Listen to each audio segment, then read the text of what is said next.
Bonjour à toutes et à tous, je suis Nicole Ewek et vous écoutez We Talk, le podcast qui transforme l'échec en réussite. Aujourd'hui, mon invité, c'est Pierre Fournier. Merci d'avoir accepté mon invitation. Merci à toi. Pierre, tu es formateur, consultant en prise de parole en public. Est-ce que tu peux te présenter rapidement aux auditeurs de We Talk? Avec grand plaisir et merci pour l'invitation. Donc, moi je m'appelle, Pierre et mon travail au quotidien, c'est, d'accompagner, les dirigeantes et notamment les dirigeantes de la tech dans leur prise de parole, dans un but qu'elles deviennent mémorables, et rôle modèle et aussi qu'elles puissent développer leur activité. Et pourquoi, la prise de parole?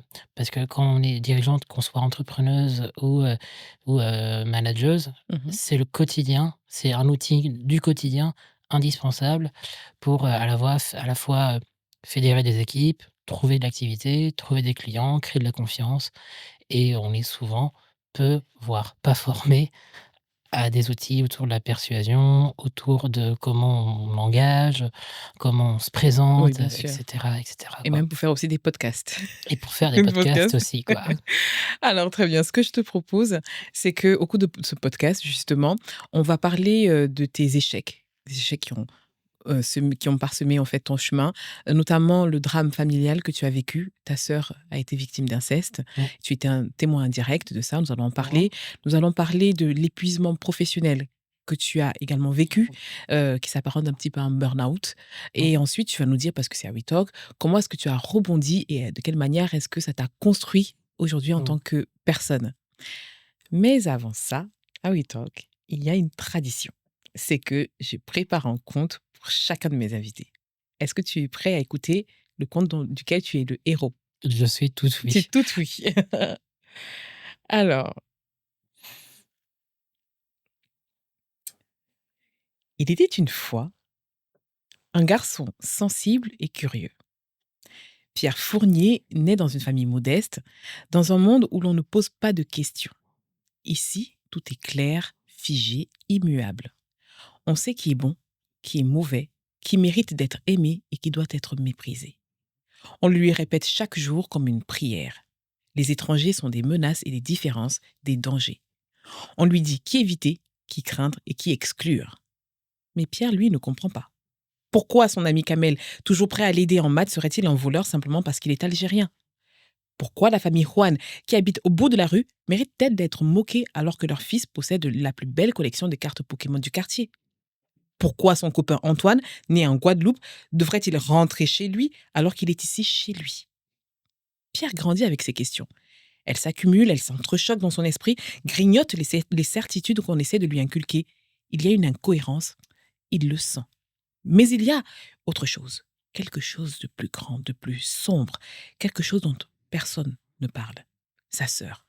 Sa sœur qui s'enferme de plus en plus dans le silence, qui s'énerve pour un rien, qui mange avec frénésie avant de se faire vomir en cachette, qui s'assombrit chaque fois que ce membre de la famille, ce proche, vient leur rendre visite. Pierre ne saisit pas tout, pas tout de suite. Il voit seulement que sa sœur change, qu'elle se renferme, qu'elle s'éteint et qu'elle souffre. Et puis un jour, il comprend. Il comprend que sa sœur est une victime d'inceste. Que dans leur maison, sous leur toit, l'horreur se répète encore et encore dans le silence complice des adultes qui détournent le regard. Pierre, lui, ne subit pas directement cette violence, mais il la voit. Il est le témoin impuissant, l'ombre collée à cette tragédie dont personne ne veut parler. Il sent cette douleur flotter dans l'air, imprégner les murs, suinter dans chaque silence gêné. Il est trop jeune, trop petit pour avoir des mots, trop fragile pour avoir des armes. Alors il fait ce qu'il sait faire le mieux. Il questionne. Pourquoi personne ne protège sa sœur? Pourquoi tout le monde fait comme si de rien n'était? Pourquoi faut-il se taire? Pourquoi faut-il cacher? Pourquoi faut-il subir en silence? À 13 ans, il trouve une échappatoire, les livres. Il devient son refuge, sa révolte muette. Il y découvre d'autres vérités, d'autres destins, d'autres chemins possibles. Il lit les histoires de lutte, d'émancipation de ceux qui ont brisé leur chaîne. Et il comprend qu'il peut lui aussi déconstruire tout ce qu'on lui a appris. Il se met à observer son monde différemment, à abattre les idées reçues, à repenser son éducation, ses croyances et ses certitudes. Il rejette le racisme qu'on lui a enseigné et refuse la violence qu'on lui a présentée comme normale. Petit à petit, Pierre s'élève, mais être libre a un prix. Il connaît l'exclusion, l'isolement, il devient celui dont on se méfie, celui qu'on accuse d'être contre sa propre famille, contre son propre sang. Il vacille et se sent seul, jusqu'au jour où il comprend une chose essentielle. S'il croit en lui-même, il n'a pas besoin de convaincre les autres. Alors Pierre décide d'avancer et de faire de la justice son combat. Il utilise sa voix pour ceux et celles qui n'en ont pas. Il devient un allié, un guide, un phare pour celles qui cherchent à se libérer. Et il choisit d'accompagner bien sûr des femmes, parce qu'il sait ce que c'est que de se sentir piégé quand on tente de nous briser, de nous réduire au silence. Il veut semer les graines de confiance, d'émancipation et leur donner la force d'être pleinement elles-mêmes. Et aujourd'hui, Pierre n'a plus peur de son passé. Il ne le fuit plus, il l'a regardé en face, il l'a compris, il en a fait une force, car il sait que rien n'est écrit d'avance. Que nous ne sommes pas condamnés à perpétuer ce qu'on nous a transmis et que si on ose questionner, alors on peut choisir son propre chemin. Pierre, lui a choisi la liberté. Magnifique, très joli conte. Merci. Il y a des choses qui font écho, il y a des choses que j'ai vécues, il y a des choses sur lesquelles c'est romancé, mais ouais, hem, j'aimerais peut-être revenir sur le début, justement, sur cette partie, l'inceste, pour expliquer un peu le contexte dans lequel j'ai grandi. Oui, Hem, alors moi, j'ai grandi dans une petit village, à côté du Mans, hem et donc moi, j'ai eu plusieurs éléments, en plus. C'est que moi, quand je suis allé à l'école primaire, j'ai très vite, parce que j'étais un peu plus gros que les autres, très vite oui, subi du harcèlement scolaire. d'accord, Donc pendant toute l'école primaire. Donc en fait, pour moi, l'école n'était pas un lieu sécurisant d'accord, et aussi dans la famille, c'était pas un lieu sécurisant, parce que, mon père était quelqu'un, un passif agressif. Donc c'est autre chose enfin donc c'est quelqu'un qui est, totalement déconnecté de ses émotions, oui, absolument, absent dans tout le truc, dans tout l'acte éducatif. oui, Hem et ma mère faisait ce qu'elle pouvait, quoi. d'accord. Donc Et ouais, avant d'aller, parce que tu vas nous expliquer un petit peu tout ça, ouais. dans tout au long de l'interview. Moi, j'ai besoin d'abord en premier de savoir quelle est ta définition de l'échec, Pierre? Pour moi, la définition de l'échec, c'est, un passage incontournable. D'accord, C'est-à-dire, on peut pas pour moi, on peut pas réussir s'il y a pas eu d'échec. On peut pas savourer le plaisir de la victoire si on n'a pas, connu ces échecs. Et pour moi, l'échec signifie apprentissage. Et après, ça dépend ce qu'on en fait. oui, bien sûr. Soit on veut apprendre et on continue, on refait un peu différemment, et ça, il y a plein de possibilités de le faire. Il faut avoir aussi l'environnement favorable pour le faire. Ou alors, on peut aussi rester, stable, parce qu'on a trop peur aussi de voir de voir l'angle nouveau, et où on a un environnement qui est pas du tout favorable, sur le plan relation et autres. Oui. Et là, c'est compliqué, en fait, et Ju c'est là, il faut se faire aider, il faut se faire accompagner. Justement, en parlant d'environnement, donc on va revenir donc sur cet Mmh. environnement familial. Hem, à quel moment tu te rends compte que tes parents sont racistes? Alors c'est pas forcément mes parents, c'est surtout mon père qui est raciste. Oui, Mon père, en fait, n'est quelqu'un qui n'aime pas les gens, en fait, dans sa nature même. Quel que soit, raciste, sexiste, enfin, si c'est pas blanc, homme blanc, et c'est, c'est très compliqué. Pourquoi? oui, Parce qu'il a grandi dans un environnement qui est lui-même, raciste, sexiste et tous les mots en isme, quoi. mmh, Donc il ne savait pas faire autrement, il a malheureusement pas, de mon point de vue, évolué. Hem et ma mère était justement au contraire quelqu'un qui est très ouverte, un peu de gauche, un peu, beh, comment ils ont fait pour, cohabiter, beh, c'est justement la question que je me pose. On se pose, enfin moi je me pose la question aussi avec ma sœur: «Mais comment vous avez fait, quoi?» Parce que donc après c'est des circonstances, les 2 familles ont des événements traumatiques très lourds, Oui, très importants. Donc c'est des circonstances de vie qui font qu'ils se sont rencontrés et après, ils sont restés pendant, plus de, plus de 35 ans ensemble. Mais en fait, c'est le phénomène d'emprise. oui. Quand il y a de l'emprise, Mais l'emprise de qui vis-à-vis de je qui? de mon père vis-à-vis de ma mère, D'accord. hem et ce qui fait que, quand tu as de l'emprise et que tu as, personne, tu aucun soutien familial présent, ou aucun, en cercle d'environnement qui est là, tu peux y rester des années, voire des décennies, quoi. Oui, bien sûr. Et toi, comment tu as su qu'il y avait quelque chose qui était, Qui est dissonant? dissonant. Oui, Alors si je reprends en lien avec ma sœur, en fait, alors il y a la dissonance, moi, il y a une des choses très concrètes, c'est pourquoi, en fait, mon père ne faisait aucune action éducative. Pas de voyage, pas de vacances, pas de voilà, pas de voyage, pas de vacances, aucun, et ça, c'est très, culturel aussi, enfin culturel, interne à chez moi. Aucune marque d'affection, aucun mot, alors le «je t'aime» n'existe pas, oui, «Ah tiens, je suis fier de toi», non, ça n'existe, ça n'existe pas. oui. «Ah tiens, je suis content», non, ça n'existe pas. Mon père était quelqu'un qui était très silencieux. Ça, c'est-à-dire que on est au-delà de, c'est quoi? On parle au-delà de seulement les sujets qu'il connaît, c'est-à-dire, le foot, le jardin, la plomberie. C'était un mur de silence, quoi. Et dès que, il y avait, et donc, raciste dans quel sens? C'est qu'il avait quelques blagues racistes, quelque D'accord. chose, quelques petites, ou sexistes ou autres, quoi. Et c'est là où je me dis: «Mais attends, c'est quoi le problème?» Enfin, moi, si tu me présentes des personnes de n'importe quelle couleur, n'importe quelle religion, je suis le premier à dire: «Chouette, cool, on va pouvoir apprendre des trucs», et là, non. Et après concernant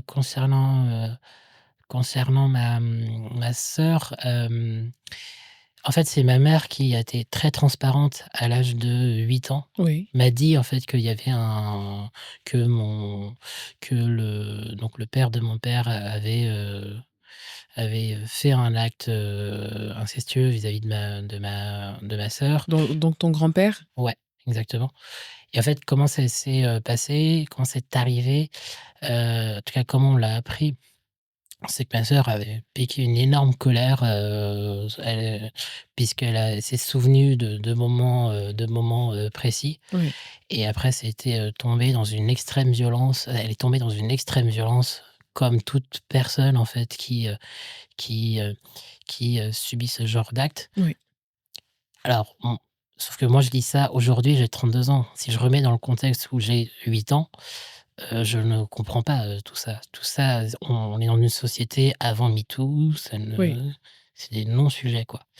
Mais Heu, est-ce qu'il y a quelque chose qui est mis en place? Est-ce que quand ta mère en parle, tu as quel âge? j'ai 8 ans. Donc elle t'en parle à toi? Elle m'en parle à moi en transparence. D'accord.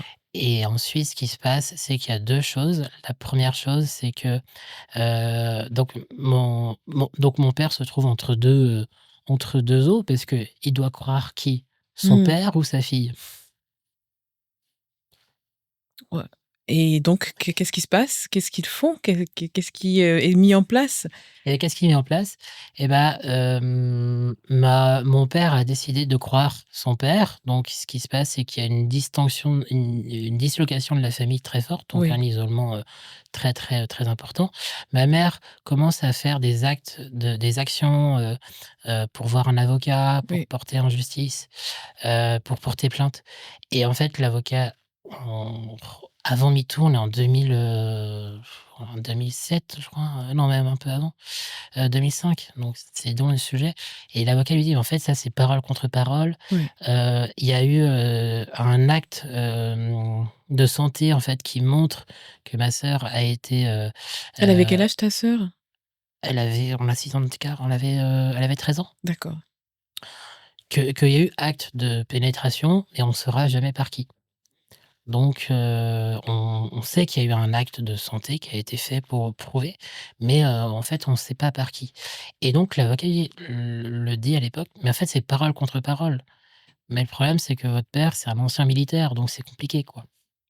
Et Et comment, et ce qui se passe, c'est ouais. que le la s poursui enfin, il y a pas de dépôt de plainte, donc ça reste mort-né. Et pourquoi Hem, il y a pas dépôt de plainte? Pardon, hein, c'est perte on on le sait pas. parce que parole Parole? contre parole, Oui? que vous avez beaucoup de OK, chances de je perdre au comprends. procès, quoi. Mmh. Et même mes parents ont peu de moyens, donc il y a pas d'in enfin, il y a pas de possibilité Mmh. de dépenser de l'argent pour une perte, quoi. Oui, bien sûr. Voilà. Et donc la conséquence de ça, c'est qu'ensuite ma mère, ce qu'elle fait, c'est qu'elle s'occupe plus de ma sœur parce que à la suite de ça, elle entre dans une extrême violence pendant, 3 ans Ta continuellement, sœur? ouais. Ouais. Et elle fait quand même, 2 tentatives de suicide, 3 mois d'hôpital psychiatrique. Donc en fait, moi, pendant ce temps-là, je suis délaissé et je suis en silence. Et en même temps, je me fais harceler à l'école. Donc donc j'ai une situation de vie qui est un peu très similaire aux jeunes qui sont harcelés tout le temps à l'école, Oui. tout le temps, que ce soit le cyberharcèlement ou en présentiel. J'ai pas de moment où, je suis en survie tout le temps, en fait. Et à quel C'est, moment tu te dis, que tu peux t'en sortir? alors après, c'est quelques années après, c'est en 5e, j'ai alors là, c'est ma sœur qui me dit: «Tiens, tu peux peut-être participer à cette association-là». Oui. Donc en fait, pendant 13 ans, moi, j'ai pas de relation sociale, j'ai un ami et c'est tout. Donc j'ai vraiment peur des autres et donc une association d'éducation populaire Mmh. et elle me dit: «Bah, participe, ça te coûte rien». Moi, j'avais très, très peur des autres, hein, très timide, très introverti, très silencieux. Les autres, c'est le danger. Et donc je vais participer à un 1er événement de cette, structure associative et c'est Mmh. là, je découvre des relations saines. On me dit: «Bonjour, comment ça va?» On m'insulte pas par mon poids, je suis pas stressé par, ce passé Oui. et mais je découvre en fait la vie en société normale à 13 ans. D'accord. Donc c'est un peu Oui, long. tu t'ouvres ah, tu te dis: «Ah mais tiens, c'est donc ça existe!» Ça existe vraiment, c'est possible en fait, quoi. Oui. Et après, moi, je suis passionné par les sujets, donc c'est des sujets un peu, autour de l'émancipation, autour de l'éducation populaire, autour de jeunes de quartiers populaires et prioritaires, donc moi, ça me passionne et je prends très vite, des, responsabilités associatives et il y a un déclic qui, heu qui fait que ça a été la première étape de mon parcours en lien avec la parole. C'est Oui. qu'à l'âge de 14 ans, dans le cadre d'une structure, d'un week-end où on est, 80 personnes de la région Pays de la Loire, 80 jeunes en fait. Avec ma sœur et une autre perso et quelques autres personnes, on devait animer des temps, des fils rouges, donc quelques minutes pour faire des transitions durant l'événement, pour, faire Oui. que les plateaux changent et cetera et cetera. Et donc, moi et donc le sujet c'était, un savant fou, un extraterrestre qui débarque, enfin bref, on fait des conneries quoi. On fait le clown, on et donc moi en fait je découvre là, à ce moment-là précis, la puissance de la prise de parole parce qu'en Oui. fait, je joue le rôle d'un savant fou, je suis devant 90 personnes et je prends la parole et je prends un kiff mais énorme quoi. Là, tu te sens connecté, tu te Aligné. sens vibrer. Ouais et une jouissance quoi, dire mais Oui. c'est plaisant, hein. Je kiffe. Quand je prends la parole, les personnes m'écoutent sans dénigrement et en plus, sur certaines paroles, je sais que j'ai un impact parce que certaines personnes m'ont dit 2 ou 3 années après: Mmh. «Putain, quand tu as dit ça, ça m'a fait grandir». Pourquoi donc moi, l'enfant réservé, introverti, harcelé, en survie, découvre à un moment, en fait, que je peux être écouté, je peux avoir de l'impact et je peux prendre du plaisir en même temps. Oui. C'est le bonheur, quoi. Mais c'est le bonheur absolu et donc c'est comme ça que tu rebondis et que tu sors la tête de l'eau, que tu te reconstr enfin, que tu te construis du coup? En fait, c'est là où je reste parce que le souci, c'est que je reste quand même dans un environnement familial Fermé? très fermé, très toxique. Oui, Donc moi, c'est là où je me dis: «Tiens, je sais que je peux prendre la parole», mais j'ai quand même gardé beaucoup de séquelles à ce moment-là j'ai p de la peur d'aller vers les autres. oui. C'est-à-dire que moi, j'ai été un enfant qui était très bizarre, dans le sens que plus il y avait de gens sur scène, dans le public, plus j'étais à l'aise, et plus quand j'étais en one to one, c'était l'enfer absolu, quoi. J'arrivais pas à aller vers Oui. les personnes. Comment me mettait sur, des animations d'événements devant 300 personnes, de faire le fameux pitch de 3 minutes pour présenter le projet, devant, 150 personnes. OK, je suis le premier, mais tu me dis demain, enfin à l'époque, tu me dis: «Demain, écoute, il va falloir que tu ailles voir, telle personne, ou tu vas rentrer dans tel cercle», d'aller voir une personne. C'était la panique, Mais quoi. c'est dû à quoi? Est-ce que tu peux expliquer le fait que devant du monde, tu arrives à t'exprimer et tu vibres et avec une personne en face de toi, tu, perds complètement tes moyens? Mmh. Est-ce qu'aujourd'hui tu as des réponses? Oui, oui, bien sûr.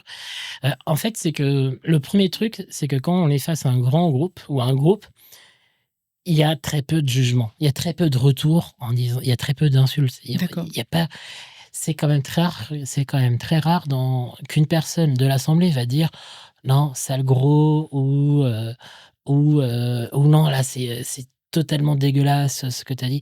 C'est compliqué pour Oui, une bien sûr. personne. Ouais. Donc en fait, moi, c'est un des rares moments où je ressens pas de peur le peur du jugement de l'autre, quoi. Mmh. La peur du regard de l'autre. Il y en a pas, il y a très peu de retours. Il y a pas de retour du tout, ou alors si c'est des retours positifs. Donc c'est cool.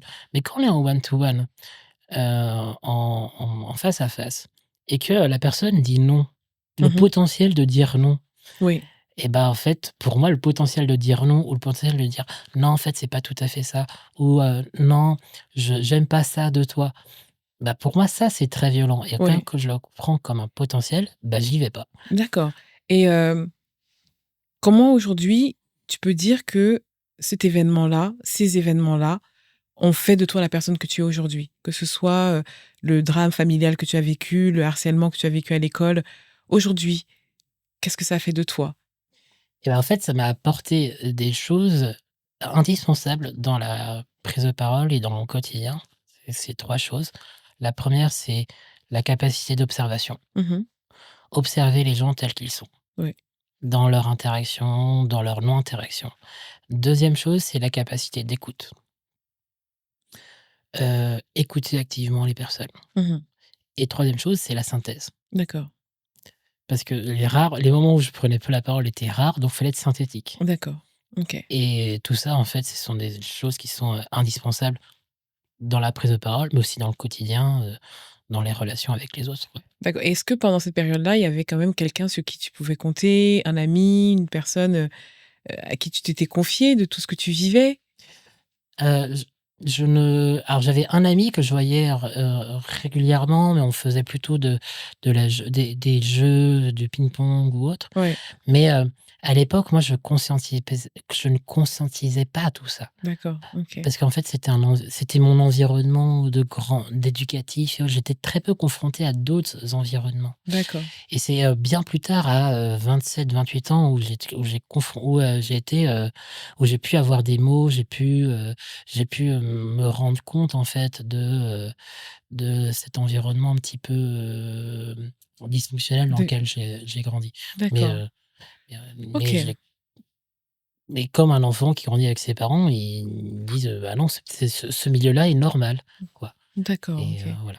Et donc après, donc tu fais tes études, Mmh, tu termines tes études ouais.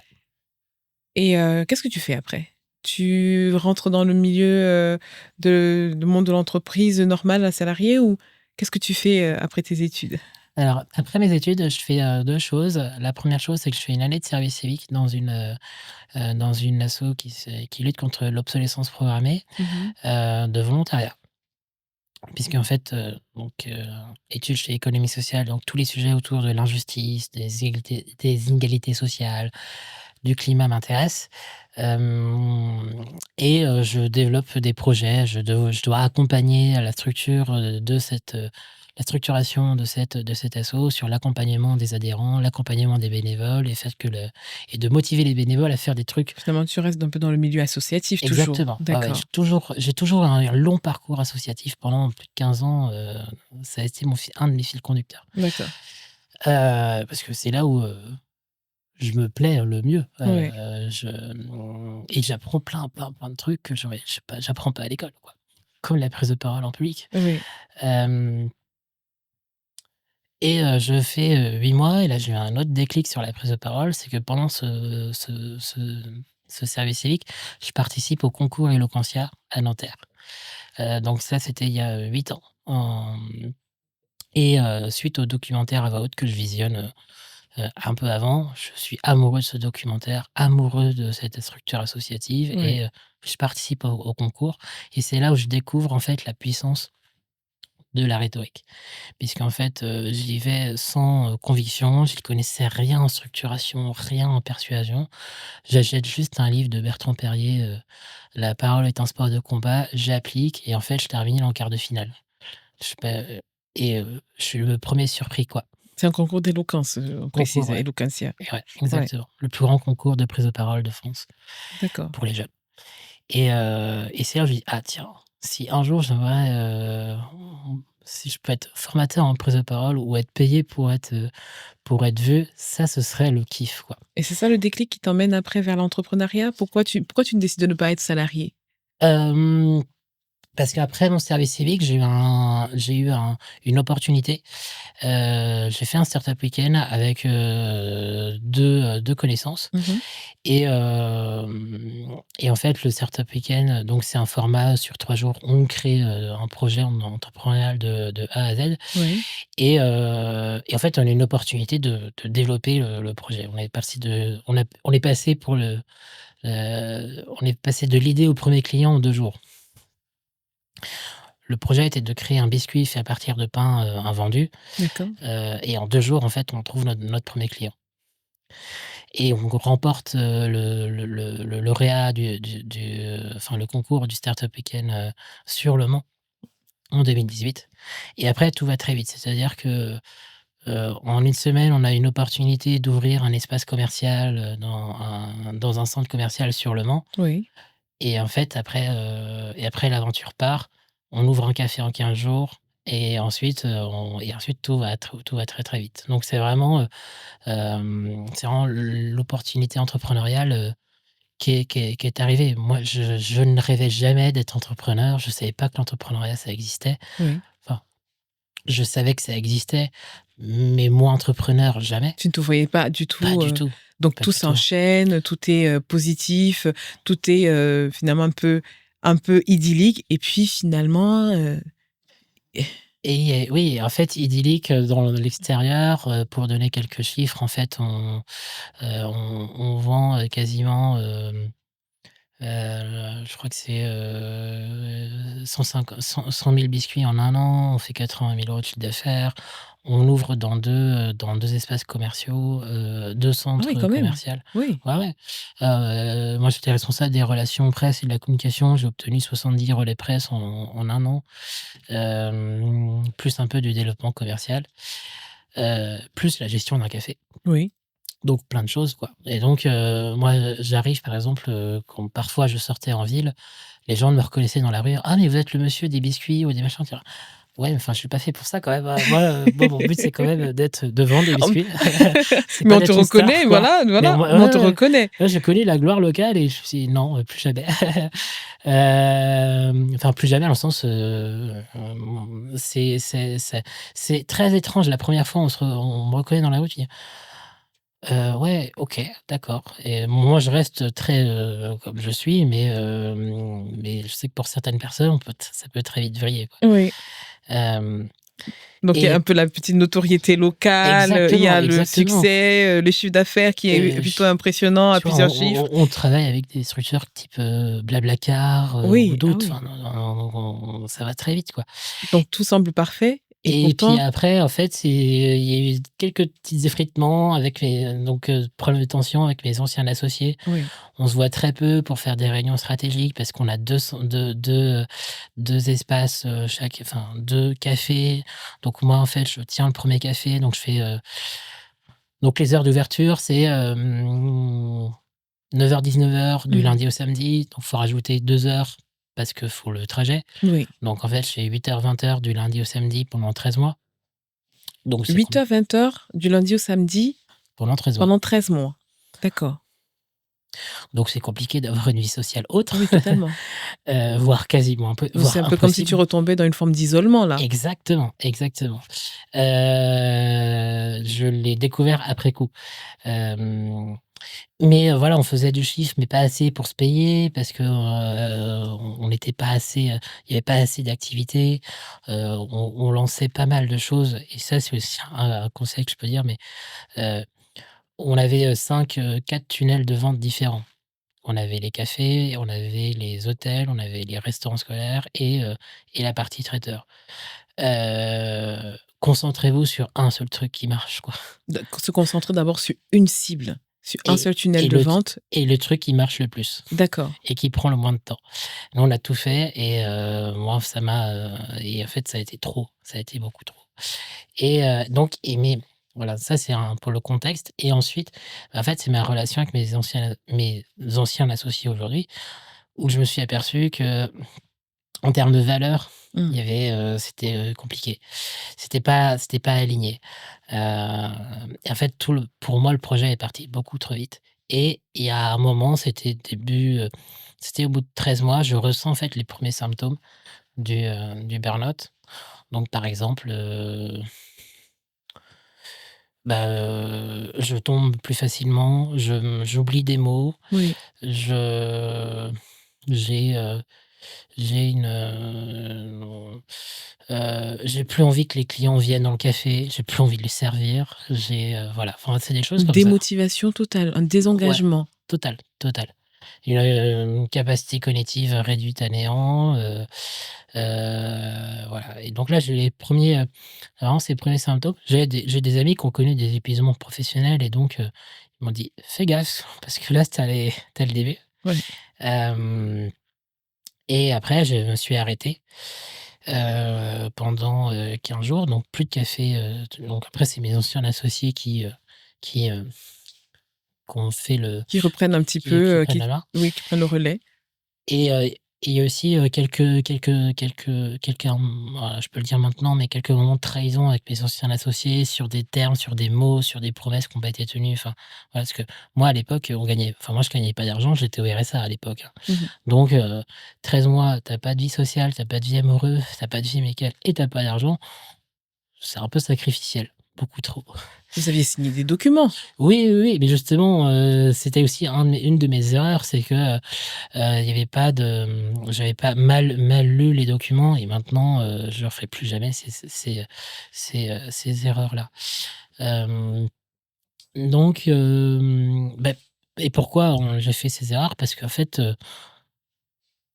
chaque mois qui passait, on avait 3 nouvelles opportunités commerciales ou de développement.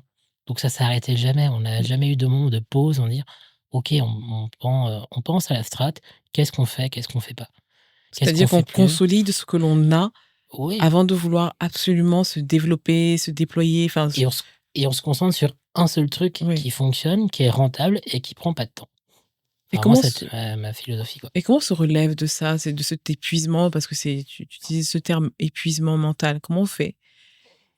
Et bah, quand on est dans une, culture familiale, on n'ose pas demander et cetera et que dans le contexte dans lequel je suis, Oui. c'est compliqué et aussi l'élément qui est, important, c'est que, cet événement arrive d'épuisement pro en décembre 2019 Mmh mh.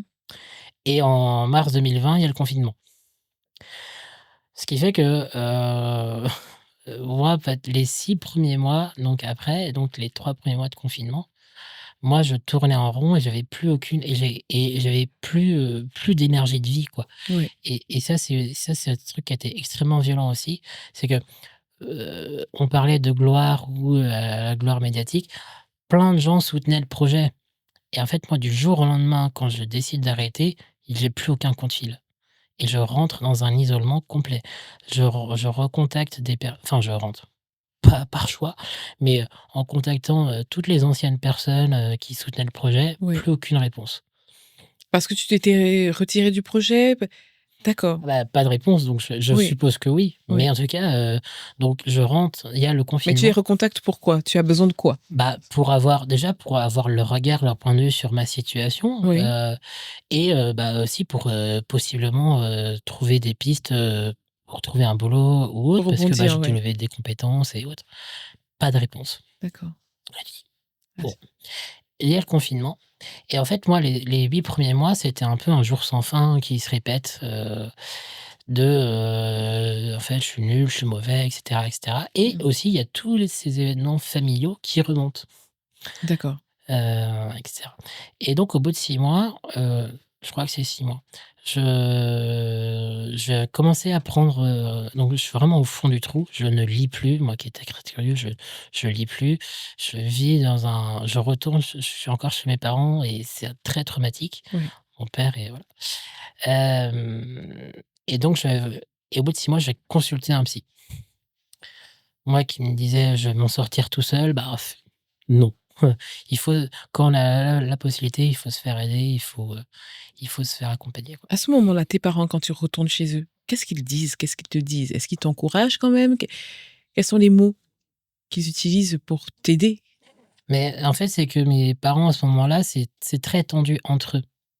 Donc moi je me délaisse, quoi. Enfin moi je veux pas rentrer dans cette discussion, dans cet échange. Mais surtout, c'est que pour rappel, mes parents n'ont pas du tout cette culture de mots d'affection Oui, ou autre.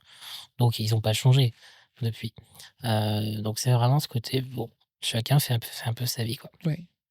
Donc je vais voir un psy, c'est là, en fait, où, j'ai un premier déclic avec l'accompagnement. C'est, quand ma psy me dit: «Écoutez, vu ce que vous avez vécu, dans votre famille, dans votre projet, aussi dans vos relations perso, il y a des chances que vous ayez, réagi avec ce qu'on appelle un synonyme, une anesthésie émotionnelle». Donc en fait, c'est une rupture complète avec les émotions. Les émotions sont là dans votre corps, mais vous pouvez pas les ressentir parce que en fait, vous avez dû vivre des traumas qui étaient importants et c'est une réaction de défense de votre corps pour éviter de souffrir trop.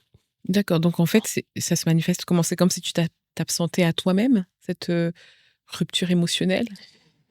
C'est comme si, si je peux donner un peu une image pour toi et les auditeurs qui nous écoutent, c'est comme si dans votre vie, en fait, vous ne ressentez strictement rien. Pas de plaisir, pas de joie, pas d'émotion, pas de tristesse, pas de jouissance, rien. Waouh, Il rien. sec. C'est sec. Voilà.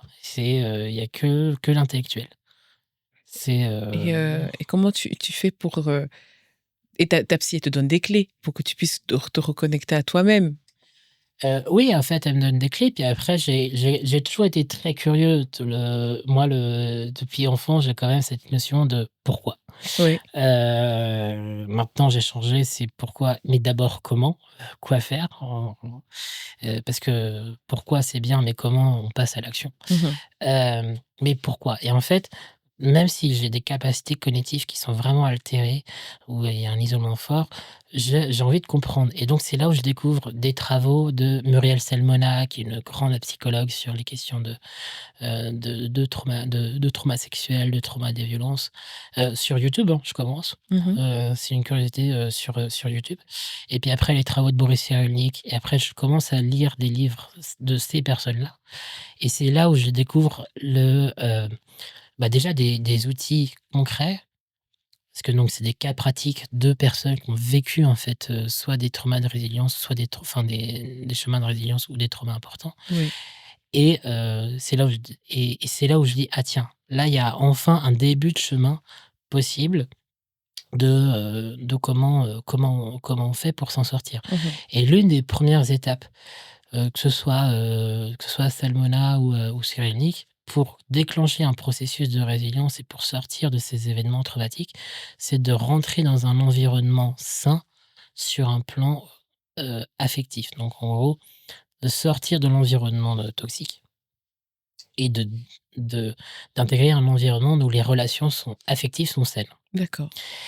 Et c'est pour ç et donc là, il y a 2 événements qui arrivent. Le premier événement, c'est que moi, j'étais vraiment, très profond, des idées noires, très fortes et là, je lance un premier appel à l'aide, sur Facebook et là, j'ai un de mes très bons amis, un très bon ami qui me contacte et qui me disent, «Écoute, si tu veux, si vraiment c'est la merde chez toi» et c'était vraiment, très violent, psychologiquement, jamais physiquement.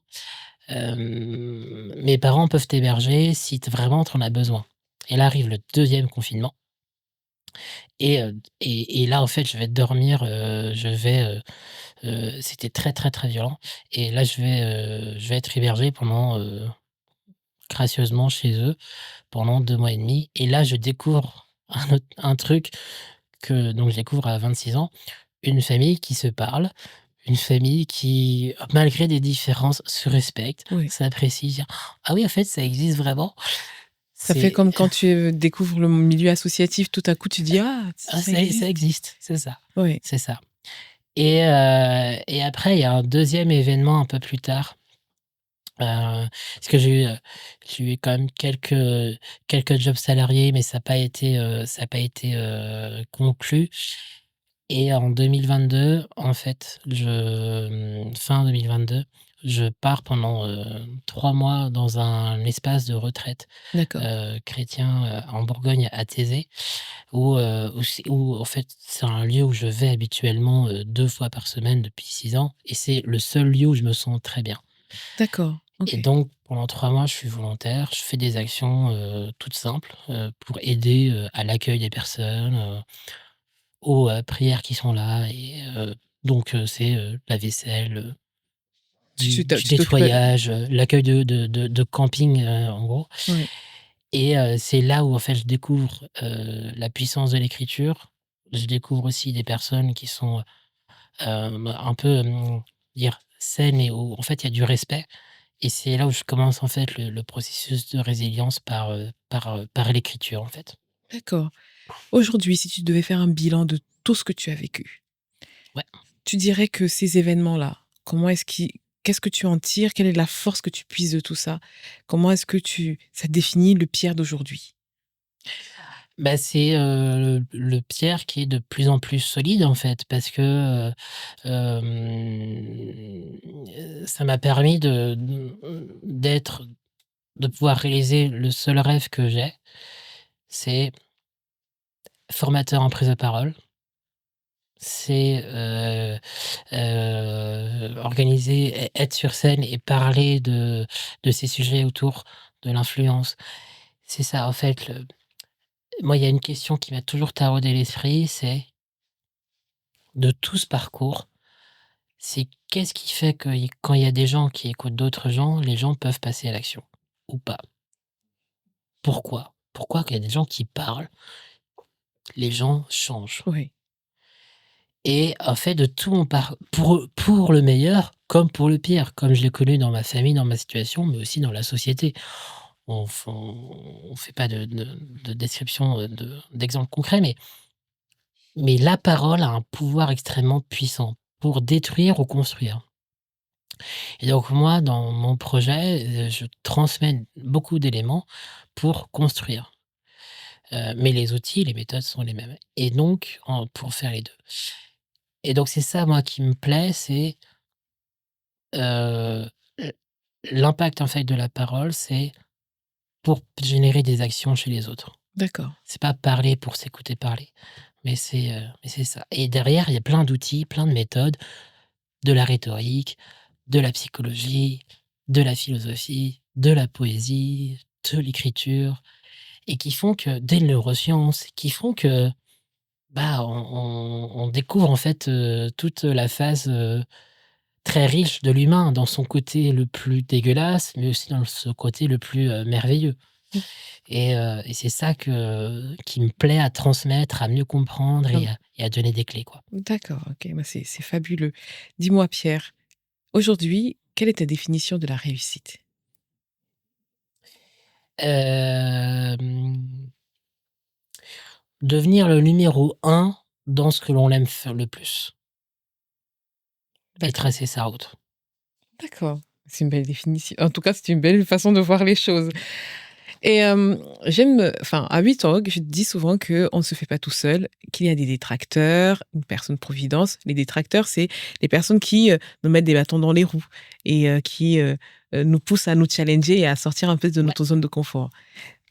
Est-ce que tu peux me parler de la pire situation dans laquelle un détracteur t'a mise et comment tu as rebondi? Mmh. Mmh. Bah, c'était une personne où j'ai eu une femme où j'ai eu une, relation de dépendance affective et des situations très précises, et moi qui m'énerve profondément, quand elle me promettait une chose très concrète et qu'elle me disait qu'elle allait me rappeler pour pouvoir la faire et pas de réponse et pas de rappel derrière. Que ce soit pro ou perso d'ailleurs, et vraiment ça, c'est les choses qui m'énervent profondément. Et en fait, maintenant, j'ai une solution qui est toute simple. J'adore la parole, j'adore la prise de parole, mais on peut plus croire à ce que font les personnes, à ce qu'ils disent. C'est-à-dire que les actes parlent plus que les paroles, Exactement, sont plus éloquentes que les paroles, on va dire. exactement. C'est-à-dire que pour moi, mon métier, c'est de soutenir les actes. Je ne peux pas remplacer les actes. Si les actes sont différents des mots, je peux pas vous aider, hein. Par contre, si vous avez des actes qui sont très forts et très puissants, mais que vous avez du mal à les raconter, Mmh. vous avez envie d'être encore plus mémorable pour les dire, là, je suis là. Mais, les actes définissent vraiment qui sont les personnes. Et c'est donc grâce à cette analyse-là que tu as pu sortir de la situation de dépendance affective dans laquelle tu Oui, oui, parce que c'était un peu dans le même package et oui, maintenant, aujourd'hui, je crois beaucoup plus à ce que les personnes font, oui, de ce que les personnes disent. disent. D'accord. Et la personne providence, c'est celui qui croit en nous, malgré tout. Parfois même Mmh, plus que nous-mêmes, on ne croit en nous-mêmes. mmh. Qui est-elle? Et parce que là, c'est le moment de dire merci à cette personne, une seule personne en particulier. Bah, moi, de ma conviction religieuse, je dirais merci au Christ, parce que j'ai eu la chance de le rencontrer et c'était une phrase, qui est présente dans l'évangile, et qui m'a fait un énorme shift, c'est: «Aime ton prochain comme toi-même», et tout D'accord. le monde oublie la partie comme soi-même et pourtant c'est la plus fondamentale. Oui, parce que ça revient finalement à soi. La Exactement, première personne que l'on doit aimer, c'est exactement. nous-mêmes. Et c'est la phrase fondamentale, le commandement qui dit le plus important qu'il dit dans l'Évangile, et personne quasiment le comprend et l'applique. Et moi, c'est une phrase-là cette phrase-là a fait un énorme shift et maintenant il est dans mon quotidien de tous les jours, quoi. Donc, je vais pas poser la fameuse question: «Est-ce que tu t'aimes?» C'est work in progress. Work in progress. S'il fallait dire une chose, une seule chose à Pierre qui avait 8 ans, tu lui dirais quoi?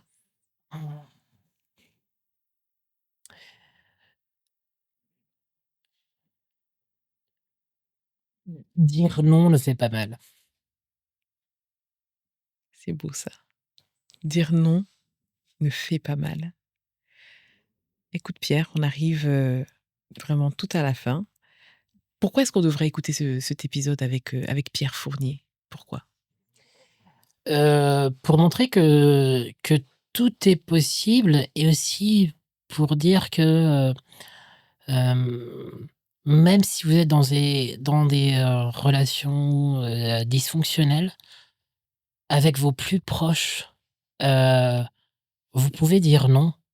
Vous pouvez les supprimer de votre vie. On n'est pas obligé d'être toujours entouré de relations où on doit faire genre. C'est soyez vous-même et j'ai l'habitude de dire, si vous êtes le plus intelligent d'une pièce, changez de pièce. Mais si vous êtes avec des gens où vous vibrez pas, où il y a pas de notion de respect, de consentement et de réciprocité, changer de personnes qui vous entourent et vous allez aussi changer vous-même. Mais, restez pas avec des gens, qui vous font pas grandir sur tous les plans, quoi. Est-ce que tu es en contact encore aujourd'hui avec tes parents? Je suis encore en contact avec ma mère et j'ai eu la force de dire à mon père que, en fait, je ne le reconnaissais pas comme tel parce que, bah, il y a rien eu. Donc j'ai eu une discussion assez importante avec lui et en me disant: «Pour moi, c'est terminé, la relation, elle est terminée. La porte, elle est ouverte, mais c'est toi qui dois la prendre. C'est pas moi qui va aller vers toi». Et depuis, j'ai plus de relation avec lui depuis, 4 ans et heu et pas trop mal. Et quelles sont tes relations avec ta sœur? Com Compliqué parce que, bah, elle comme elle a vécu l'inceste, c'est encore plus dur. Donc, elle est dans un processus de résilience, d'accompagnement, mais, c'est pas évident. Pierre, si on veut être, accompagné par toi, on te retrouve où? C'est le moment de faire ta pub. Bah, vous pouvez me contacter, via LinkedIn, je serais ravi de pouvoir vous répondre, et ouais, si vous avez envie d'être mémorable, sachez-le, c'est pas, du talent, c'est de la compétence et ça s'apprend et je serais ravi de pouvoir accélérer votre envie, votre ambition pour que votre parole devienne mémorable. Bah, écoute, ça, c'était le mot de la toute fin. Je peux pas dire mieux. Je te remercie Pierre d'avoir, en tout cas échangé, de m'avoir parlé à cœur ouvert de ton parcours. Ce que je retiens, c'est surtout sur, la fin là où tu as dit: «Savoir dire non, ça ne fait pas de mal, au contraire» et j'ai même envie de dire: «Savoir dire non aux autres, c'est se dire oui à soi». Exactement. Merci d'avoir écouté cet épisode et si vous l'avez aimé, vous laissez des étoiles, des commentaires, vous partagez. Bien sûr, c'est sur YouTube, Deezer, Spotify, Apple Podcast et rejoignez la communauté WeTalk sur Instagram, LinkedIn, TikTok. Ce sera avec plaisir de vous y lire, de vous voir, de vous rencontrer, d'échanger avec vous. Portez-vous bien et à très bientôt. Bye bye.